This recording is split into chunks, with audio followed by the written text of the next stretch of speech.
Yeah, super excited about Matt.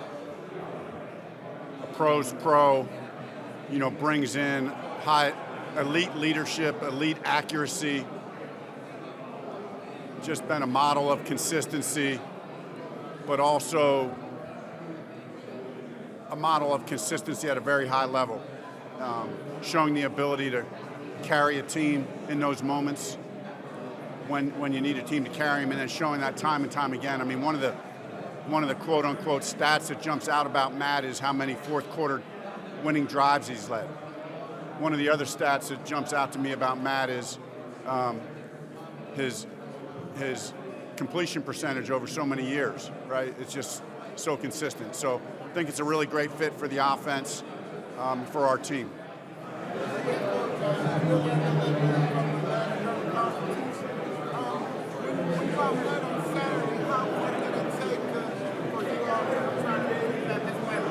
Yeah. We had that Zoom, you've heard about that Zoom meeting we had on Saturday night before the deal got done. Atlanta gave us permission to have that. It was apparent very quickly there was an instant connection in every way, personally, but also football, the way we think about the game. We talked about I had a cut up made up of a lot of our offensive plays, just kind of walking through some of our plays, talking offensive football, just wanting Matt to envision himself in our offense and some of the things that we could do. Frank Reich make a move to get him to move Carson. Was that a consensus? And was there ever a moment in the next week or two where you guys were like, can we make, was there second thoughts? It looked like for a while when the options were Yeah. There's no doubt that there was good discussion, but there was ultimately there was consensus, right? We're always going to walk out of that room with consensus, right? We're going to talk it through to the point where we get to consensus, and we did that. And there's enough years of wisdom with Mr. Irsay and of course Chris and myself in that, not our first rodeo, to understand the situation that we were going to be in.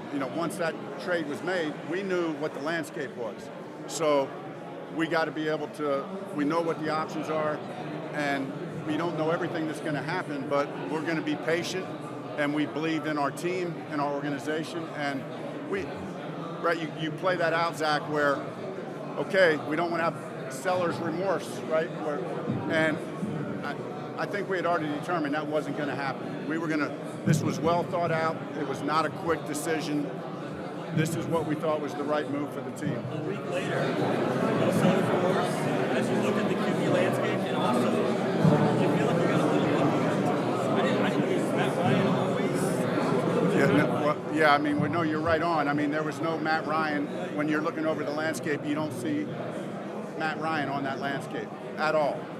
So, lucky, blessed, whatever you want to call it, we're very thankful that Matt became available. It's a credit to Chris, I think, and his leadership, being poised. We weren't going to panic. We knew the options that were out there, and we were committed to make one of those options work. Does Chris's patience ever wear on you? And I know you guys go back and forth, but does it ever amaze you that he's as patient as he is? No, I think, it is amazing. Although I will say, I'm 100% behind him. I felt the exact same way. I'm not the head coach who's saying, hey, go get me that quarterback. Right. We had a conversation early on that just feel like we have the support of Mr. Irsay. He's 100% behind us. Let's just get this right. Let's just get it right. So even when we started talking about the scenarios, it wasn't me pulling on Chris, hey, go get that guy, go get that. And then when Matt came available, it wasn't like, do whatever it takes to get him. It was like, hey, you got to be able to walk away from the deal to get a fair price, right? So Chris handled it perfectly. Was it something that you find wasn't working with Carson Wentz, not just on him, just the operation with him? Did you have any sort of conversation with him before he went to Washington? I've spoke a good bit about, the time with Carson, and you guys know how I feel about him. I mean, I love the guy. I really do. And I think he's a really good quarterback. I think he's going to play really well for the Commanders. And I'm excited to see that. I'm probably our conversations were all positive. They're always about, like every player, hey, here's the ways we need to get better.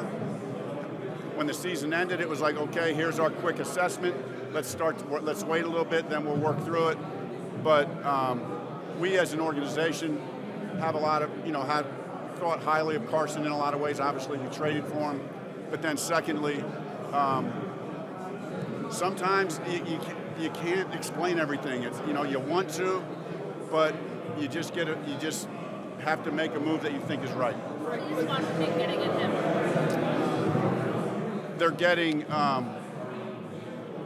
player who, first of all, a highly intelligent player who can process a lot of information quickly.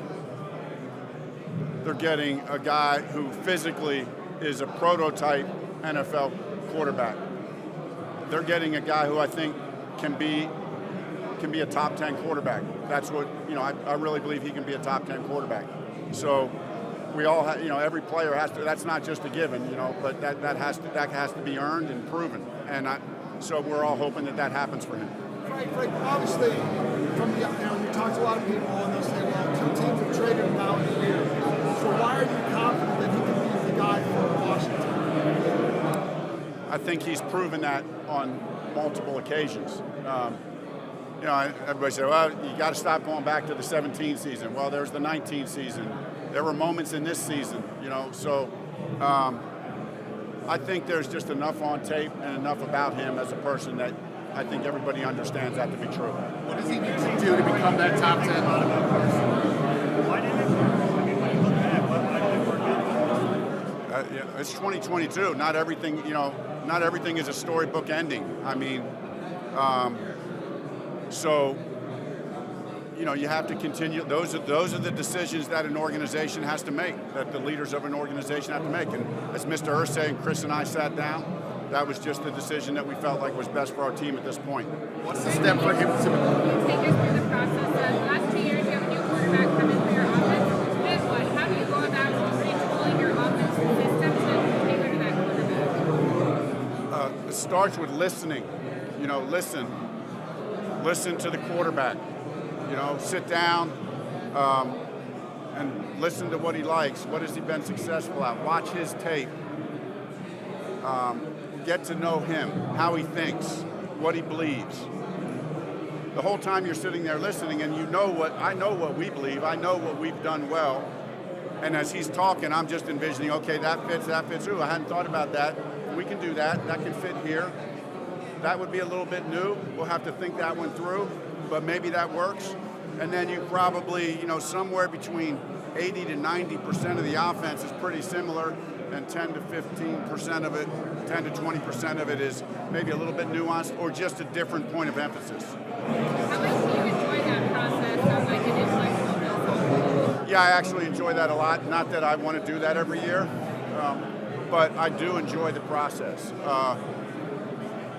There's some exciting, right? As a coach, it's all about how do you use your players and put them in the best position. So, especially at the quarterback position, I have found those conversations have made me better, and they've made me a smarter, better football coach, because for 5 years in a row now I'm going to have to sit down with a new quarterback and hear what they think, what they believe, why they believe what they believe. And so there's some value to that as well. Is it too much of a jump to say it's a little bit more like it to develop? And I know they're both little quarterbacks, but they're different quarterbacks, but in your big picture. Yeah, I think that's fair. I think that's about half of it. Like if there's if there's a 20% difference, if 10% of it is like it was with Phillip, then I think there's 10% that's going to be unique to Matt. And I'm assuming part of that is in the running backs, did Nyheim Hines the ball more often? Certain quarterbacks are better at that than others. I feel like that might is something that can get that's something as well. No doubt. And, no doubt, if you look at Nyheim's production, when he had someone like Phillip, when he had Andrew, and you look at his production. So I think Nyheim's been pretty, even 19 and 21 weren't horrendous years for him. So it's no secret. Like, I'm not giving up any trade secrets. Saying we're trying to give him touches and give him the ball. So, but certainly with Matt, you might expect to see a little bit more of that. That tight end, the Wise, both of them played more than 50% of the snaps last year. Jack, obviously so important to the run game. Can you even get a guy who can do that in the draft right away? I mean, so many of the guys coming out of college are... No, it's going to be impossible to replace Jack. It really is. So we'll adapt. You know, we're going to adapt. And, you know, we adapted last year with Jack and Mo. You know, we didn't have, you know, Colin's a good player. I think he's going to be has the possibility of being a playmaking tight end. But, you know, you want to try to put the best 11 guys on the field. And we couldn't take Jack and Mo off the field. They're too good of football players. So what do? Well, you emphasize that personnel group and you accentuate the running game a little bit because they're both really good at it. But we know, as has been already stated by me and you guys and everybody else, is that a great run game isn't going to be enough. You know, we need more. And so in our offense, it's been proven that having somebody at tight end that can make plays is we know how to use that. So we're gonna have to. We can piecemeal that together, right? It's like every other position. There's not many elite tight ends running around, right? It's like that at every position. So just hey, we'll go get one. Well, they're not out there. So we've got to keep developing Colin. Mo's continued to get better. Mo is unique in his own way. He's not the nifty guy, but we think Mo can continue to contribute to that equation. Frank, Jason Leisure with the Chicago Sun-Times, I have a question for you about Eberflus. It's an incredible advantage to him to have so many of his assistants come with him, and he talked about, I think he said that you and him discussed that before he ever even started interviewing for jobs or before he had taken a job. What was your philosophy on that, and why did you green-light that for him? I just think it would be hard as having been a coordinator, I think it would be hard as a coordinator, whoever I was going to hire to take Matt's place, for him to come in and already have a staff. It's going to be a different system. He would want to bring his own guys in. And I know how I would feel if I was a coordinator. And so even though I didn't want to let those coaches go because I know they were all winning football coaches and winning human beings, I just knew that was the right thing to do. Matt gets the benefit of that in some regard. Puts more work on us. The hiring process is very tedious. Gus and I worked very hard at it, but you know, as you see, we ended up bringing in a couple of his guys from Las Vegas and filled in a few other pieces, and so I think it worked out well for both of us. You foresaw that before you ever even hired Gus or anybody. Correct. You knew it was going to be. I was going to do that regardless. Yeah, just because. I know as a coordinator, I'd want to have my own guys. I'm not micromanaging the offense. Well, maybe the offense a little bit, but the defense I'm not. And so, so I want him to have his own guys, and I want him to believe in those guys. And you can make it work. Teams make it work, but that's unusual. I don't know what the stats on it are, but it feels to me like the right thing to do is collaborate with the coordinator to bring in the guys that know his system and believe in his system. Rick, I'm curious your thoughts as you watch the playoffs, because we know how everything ended, and I mean every game went down to the last second, and these quarterbacks were going crazy. And when you look at your team and those teams, and you know how the AFC is just lower than Russell Wilson's now, and Herbert and all these guys, and Burrow, did it make you rethink where you guys are at and where you need to get better? I mean, you have one of the best running backs in football, but is that enough anymore? Yeah. No, it does make you think, hey, do we have the formula? Do we have the players? And I think the answer to that is yes. We've proven we've gone on the road, and I know this not all in this year, but with this team, we went on the road in Kansas City on a primetime game and beat the Chiefs and Mahomes. We went on the road and beat the Buffalo Bills. You know, we beat the New England Patriots. You know, we beat these teams, right? So. It's all about, right, but what everyone talks about, can you win 3 of those games in a row? You know, we've proven that we can win them here and there, but or one a year or 2 a year, maybe 3 a year, but spread out. But, right, to win it all, you got to be able to win 3 in a row like that. So I'm encouraged with the signs, right? I mean, it's certainly a good sign that we've already proven that we can win those games. Now we just have to put ourselves in position to have the opportunity to win 3 in a row. Does Matt allow you to go back to more of what you would rather be in terms of run-pass ratio? than you were at the end of. I mean, you guys were like 56 run in the last 5 games. I know that's not where you want to be. No, it's not where I want to be. And, you know, we do want to be more balanced. And so I'm always going to say it, the needle's going to move 5%, right, one way or the other, depending on what's working.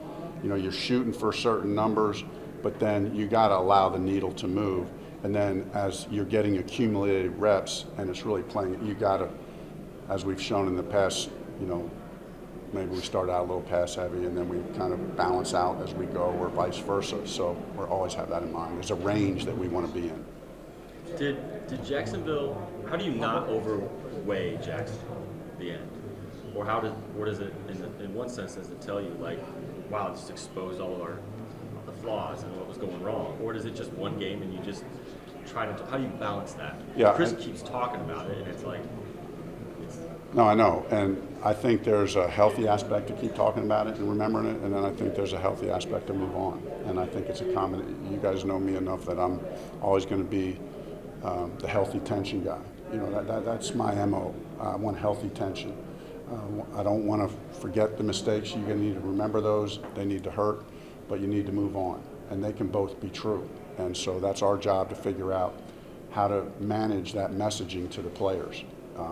And how to help them whether, you know, everybody has a proclivity, right, to be the guy who hangs on it too long or the guy who maybe moves on too quickly. So it's our job to kind of help the players, depending on which end of the spectrum that they fall on, you know, put them in the right place. Were you able to figure anything out? What happened?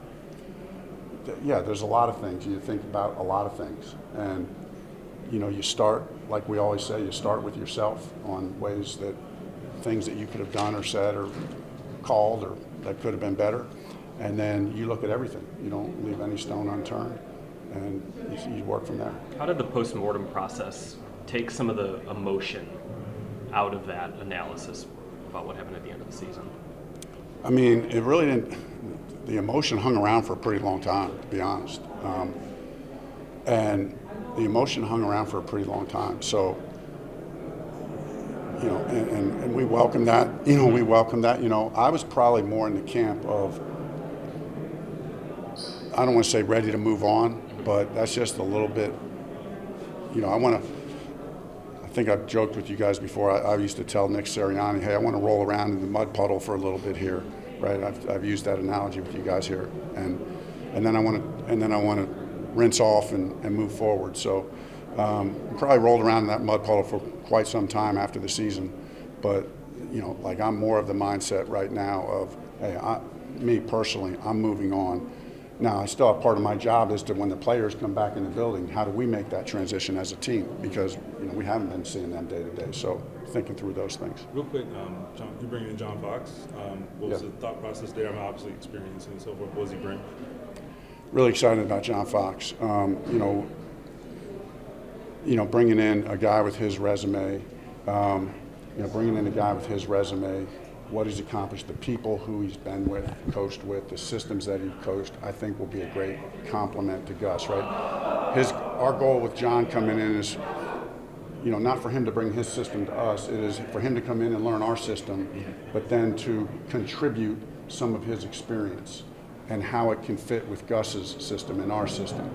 And as you guys can imagine, like Gus and I were like this the whole way through it, because it has to be, you know, the right fit for Gus. So he was heavily involved in it. We looked at a number of really qualified people. I knew this was a role. Chris and I talked about this role. This was a role I really wanted to hire. I've seen it working in some other teams, and feel like that. And I've talked to some other head coaches about how that's worked for them. We kind of used it last year on offense with Press Taylor.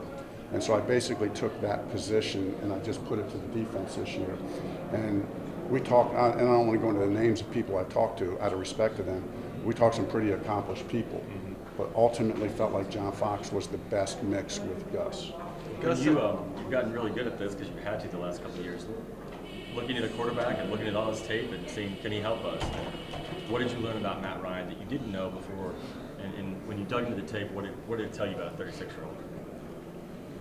Yeah, I mean, I really didn't see any diminishing physical skills. I said that a couple days ago, but it's really true. You know, like one of the first things I do is, you know, you're looking at the throws outside the numbers, and you're looking at the deep balls, and you can sort all these things now with PFF, where like I can bring them, I can look at 2-3 years worth of data and say, hey, give me all the throws that went over 40 yards. So you went back 2 or 3 years. Yeah, I mean, I said, give me all the throws that go over 40 yards. When was this? Like early in the process? Well, as soon as he became a possibility, as soon as like Chris is like, hey, Atlanta. Did it take you by surprise? Like, whoa, I didn't expect him to be. Well, I guess what didn't take me by surprise was Deshaun having Atlanta high on the list, right? I mean, that being his hometown. When you figure that all out, it was like, okay, this thing could happen. It seemed like a reasonable move for the Falcons to try to get a guy from their hometown, and you know, assuming that they're doing all their vetting and all that stuff, and they feel comfortable with it, you know. But yeah, once that became an option, that was the number one option the whole way, as far as I was concerned, and Chris. Now, that option, and you always want the opportunity to go younger, but you know, there's not a lot of opportunities. So, you know, Matt was as soon as that was like, ooh, that might happen. But I don't mind saying, and you guys can talk to Chris more about it one-on-one, but it was an interesting process because it kind of went, oh, it might happen, then it looked, no, it might not, it might, you know, and there was this cycle of emotions that I went through, and it lasted a day or two longer than I would have wanted it to. But I think both teams were trying to do the right thing. You know, Atlanta, I think, was really trying to do the right thing by Matt Ryan. That helped make it work. And, you know, it helped make it work that Matt really wanted to be here, and we knew he was the right fit for us. Without giving the details of the Zoom call, what'd you learn about him? What'd you learn about what he likes in the offense? And it's almost like a two-way interview. I mean, he's his own, right? Yeah, he's his own guy first and foremost, right? He's not like anybody else. But, you know, as coaches, we're always trying to make comparisons, right? Matt himself said, hey, I try to model myself after Peyton Manning. And I felt a little bit of that, and I felt a little bit of Phillip Rivers, you know, and kind of maybe a little bit in between the two of those guys. But he's Matt Ryan, right? And so this guy was, you could just feel his presence, you know, you just feel it, right? And how smart he is. Has a presence and this feel about him that you know that he's got it. There's been a lot of change in the AFC personnel-wise lately. Just from afar, what's it been like to watch a lot of this play out, just as an observer of football? Yeah, I mean, you know, you look at it, right? We're in the business, so you don't get too caught up in the fandom of it. But it's like, hey, it's pretty exciting. You know, it's pretty exciting, and you know, all these guys come into the AFC. Obviously, I've been mostly an AFC guy my whole career as a player and a coach, so I'm excited about those opportunities to play those teams and those players. You know, it makes it a hard road, but it's a good road. There's one, I think, just to recapping this crazy offseason, this Tom Brady comes back out of nowhere. Do you remember what you were doing, like when you heard that? Yeah, no, I don't, but I don't. But I guess, like everybody else, in some ways, I wasn't surprised and was kind of happy. You know, kind of happy. You know, at the level he's playing, it's great for the game. Yeah. The position with John, is that sort of help? Do you see that as a position that can evolve a defense a little bit? Gus talked about like how his scheme has changed over the years, and you were talking about it's a compliment. Yeah. Is that what you see in that position? That's exactly what I see. You know, how is it going to evolve? You know what I mean? And you know, Gus is going to lead the way on that. You know, Gus is going to lead the way. He's the expert. He has a lot of years of being a great coordinator, and so that might be a little bit of an evolution. It might be a little bit. It might be a lot. Probably be a little bit. The first year, we're probably going to do what we do, but I think getting John in at this stage of the game is going to help us. Is that pushing for evolution? Is that kind of an offensive coach's mind saying, I see the scheme, I see the way I can attack it. How do we push it so it's harder for someone to attack it? Yeah, just I talk about on the offensive side of the ball all the time, hey, how do we put a seed of doubt in the defense's mind? Well, the same thing goes true on the other side. How do we as a defense put a seed of doubt in the offense's mind? Well, they got John Fox. You know, their coordinators, what did John Fox used to do? You know, and now all of a sudden it's like, hey, Fox used to play a lot of quarters. Are the Colts all of a sudden, are they going to become more of a quarters team? Or, well, Gus played some quarters, but how much quarters did Gus play? And everybody knows what Gus has done such a good job at is in his Seattle 3 defense, he really has adapted and adjusted that defense. It has evolved. And so I don't want to make it sound like he's doing the same thing he was doing 10 years ago. He's not. It's evolved. And but you're always looking to stay one step ahead.